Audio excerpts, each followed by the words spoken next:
Come on, Bob. You do good here, you can get on the Gong Show. By fall of 1965, color TV was the new standard. NBC went all color. Sets flew off shelves. That season gave us I Spy, Get Smart, Hogan's Heroes, I Dream of Jenny, The Wild Wild West, and Lost in Space. Hits that ran for years. Meanwhile, 10 other shows premiered and vanished by spring. Today we count down the 10 most forgotten of 1965 to 1966. Smash that like button and subscribe. It really does help the channel. Stick around for number 1, the lowest rated show of the year from a creator who just walked off one of TV's greatest anthologies.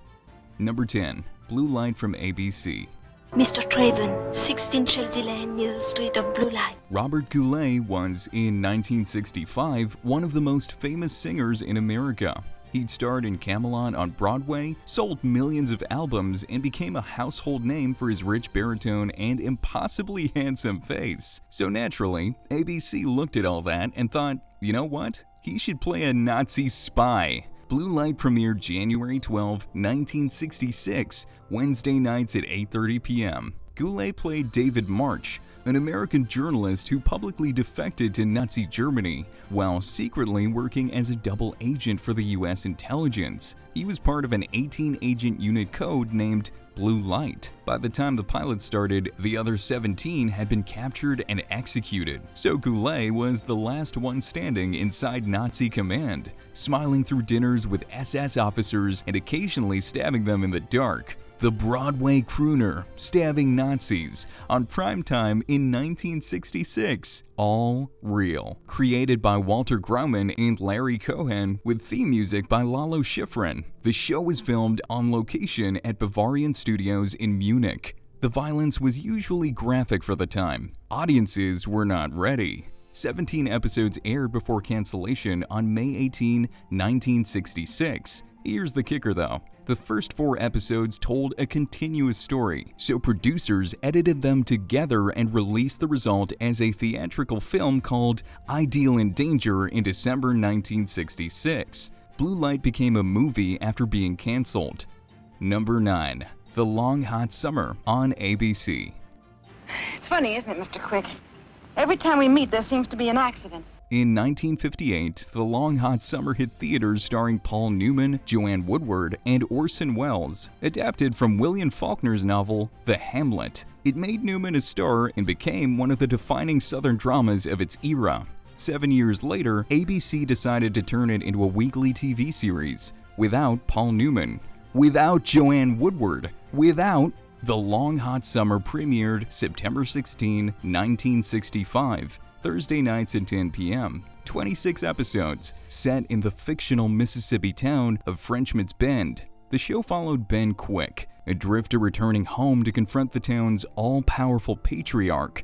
Roy Thins played Quick, Edmund O'Brien played the patriarch, Boswell Varner, and Lena Wood, Natalie Wood's younger sister, played a small-town flirt. The show is basically Peyton Place with a southern accent. ABC scheduled it Thursdays at 7 p.m. directly opposite of the CBS Thursday Night Movie and NBC's Dean Martin Show. That's like opening a barbecue joint between 2 Texas roadhouses. In January 1966, Edmund O'Brien left after a creative disagreement with the producers. Dan O'Hurley replaced him. The mid-season cast change killed whatever momentum existed. Final episode, April 13, 1966. Roy Thins would star in The Invaders the following year, and Lana Wood would land her most famous role as Plenty O'Toole in 1971's Diamonds Are Forever, a classic. Number 8. The Baron on ABC. Tell him.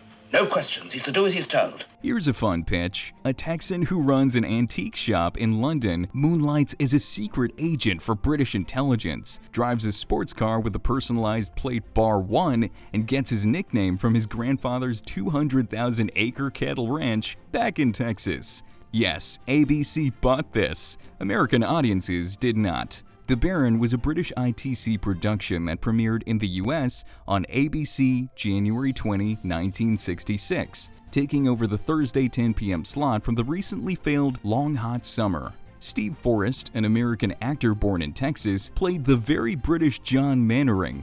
Sue Lloyd played his contact, Cordelia Winfield. The show was made by the same ITC that brought us The Saint and Danger Man, and was the first British drama filmed entirely in color, even though UK television at the time was still broadcasting in black and white. The problem? ABC viewers couldn't figure out what the Baron was supposed to be. Was Mannering British? American? A Texan in London? The accent never quite settled. Many of the scripts were recycled from earlier Saint and Danger Man episodes. The show kept getting bumped around the schedule.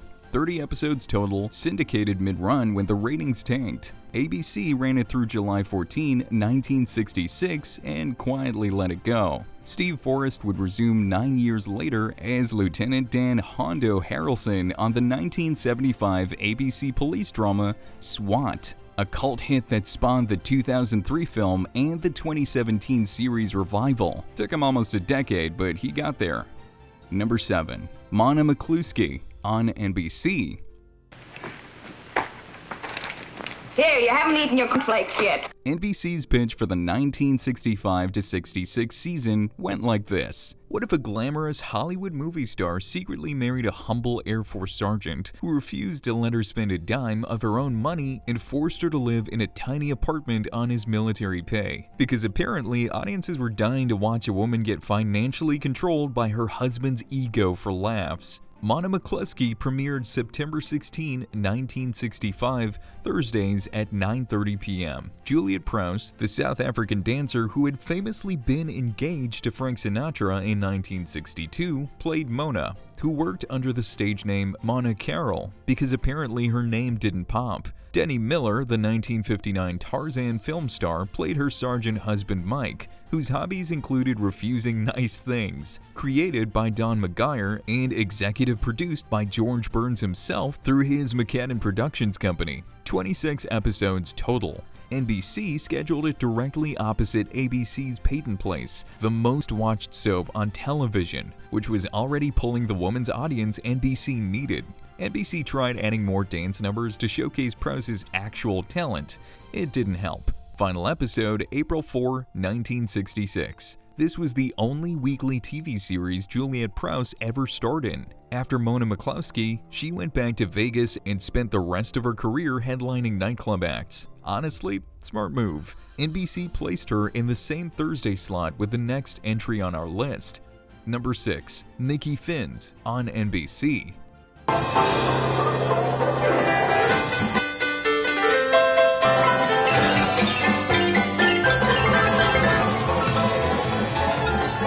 Nikki Finns was a half-hour musical variety show co-hosted by a real-life husband and wife act named Fred and Mickey Finn, who actually ran a gay 90s-themed nightclub in San Diego. A TV producer had caught their act, brought NBC executives down to see it, and got the show greenlit. Then, NBC built a $50,000 replica of their actual nightclub inside Burbank Studios. Long narrow tables, checkered tablecloths, moose heads on the walls, a sign reading, "Keep cool with Coolidge." They committed. The show premiered April 21, 1966 and ran 16 episodes. Fred played piano, Mickey played banjo, the Dapper Dans, a barbershop quartet, sang harmonies. Guest stars included Bobby Darin, Vic Damone, Keely Smith, Buddy Greco, and Johnny Rivers. Half of mid-60s American adult contemporary cycled through that fake speakeasy. The show was produced by Finn AY Productions, a partnership between Fred Finn and game show producers Ralph Andrews and Bill Yeagman.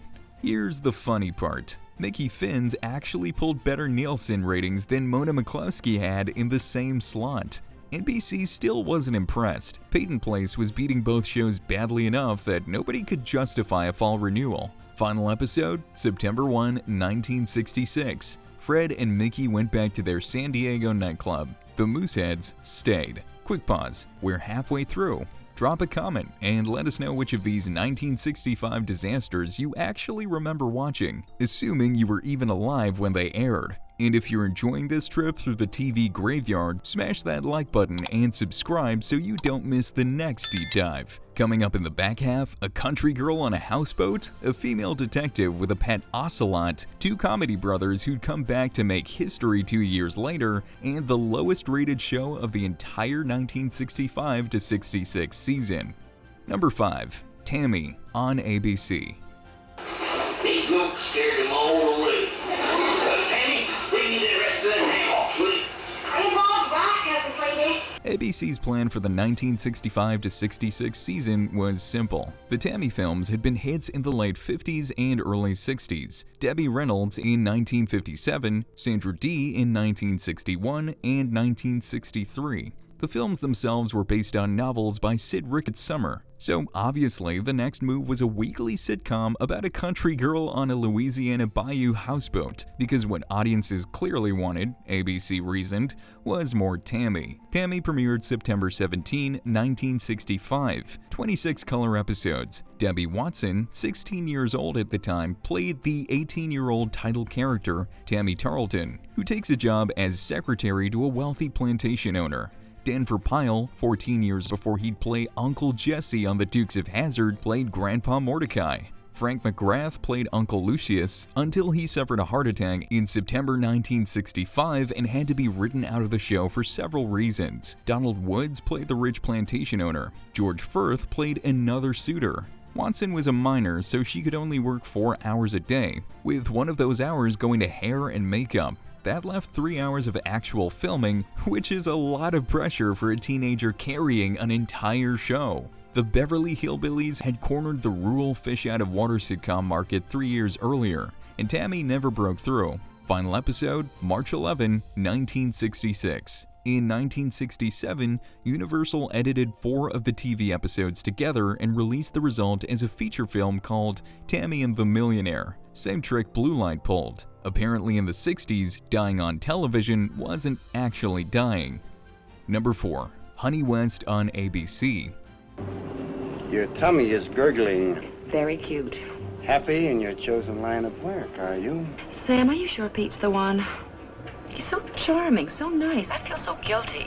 In 1965, the idea of a woman leading a primetime American TV action series was, by industry consensus, ridiculous, so Aaron Spelling did it anyway. Honey West premiered September 17, 1965, Fridays at 9 p.m., right after The Addams Family. Anne Francis played Honey West, a private investigator who took over her late father's high-tech detective agency. She carried a gun. She knew karate. She drove a Jaguar convertible. She had a pet ocelot named Bruce. She used a lipstick that was secretly a walkie-talkie. Basically, if James Bond and Mary Poppins had a daughter. John Erickson played her partner Sam Balt. The pilot was directed by Walter Grauman, the same Grauman who created Blue Light at number 10. The pilot was written by Richard Levinson and William Link, who would later create Columbo. Spelling had originally wanted Honor Blackman, fresh off playing Pussy Galore in Goldfinger. Blackman turned it down, and Francis took the role and won a Golden Globe.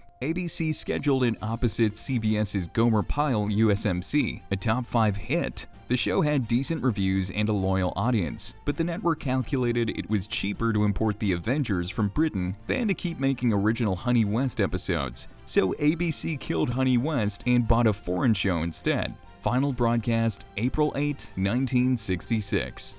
Number 3. The Smothers Brothers Show on CBS. Look at this! $10! That's real money. That mayor's he's gonna buy this election. You just wait. 2 years before the Smothers Brothers Comedy Hour became one of the most politically explosive variety shows in television history, the brothers had a different show.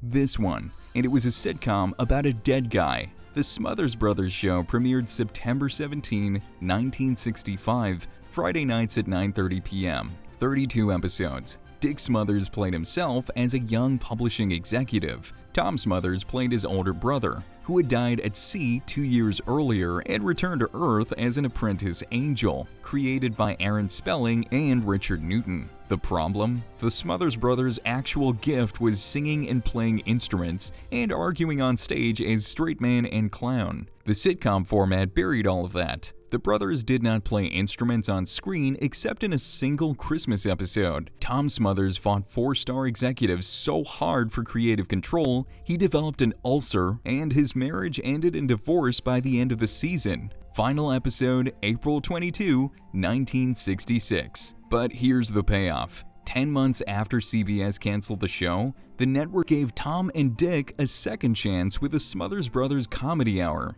CBS scheduled it Sunday nights opposite Bonanza, the highest-rated show on television, expecting nothing. That low bar gave the brothers complete creative freedom. The variety show became one of the most controversial comedy programs of the late 1960s. So, in a weird way, this failure was the best thing that ever happened to them.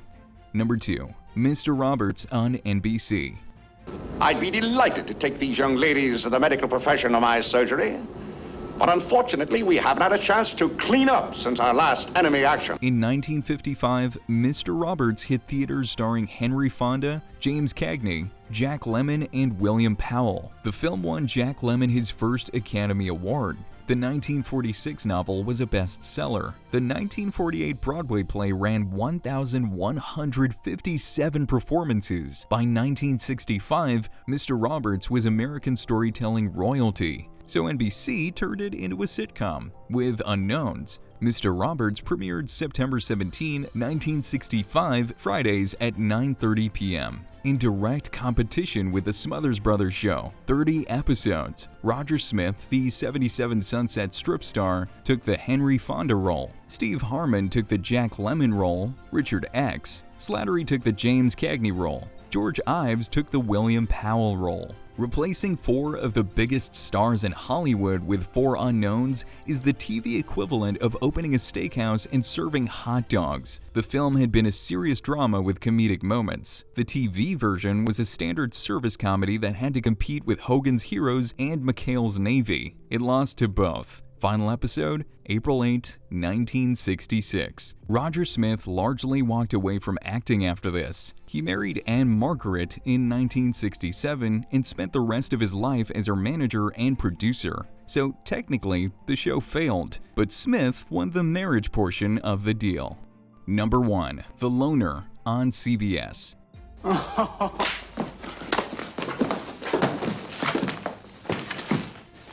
Pick it up!